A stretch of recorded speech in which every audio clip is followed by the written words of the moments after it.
Hello guys, good evening. Ito guys, ang nangyari sa kanya guys kasi naano siya sa motor. Pag aksidente talaga guys, di mo talaga alam yung mangyayari sa iyo kahit anong ingat mo. Kaya sa mga nagmumotor dyan guys, mag-ingat talaga kayo. Kasi yung afam ko guys na na aksidente siya.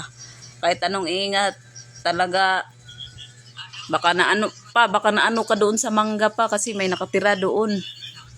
Baka may nag-ano sa yung nuno ba. Tingala ka nga. Ayan guys, meron pa dyan. Tapos, para siyang binugbog ng ilang, para kang sibong na baro tuloy pa, yung binugbog siya. Kaya sa lahat ng motor dyan guys, di talaga natin alam yung disgrasya. Mag-iingat na lang sa pagmamaneho. Yun lang po. Huwag mo nang yan, no? Ano? Picture lang yan mo. Huwag mo nang video. Pang-reels. Pang-reels.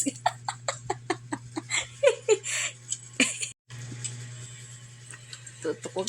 Grabe, natuyo na yung ano mo.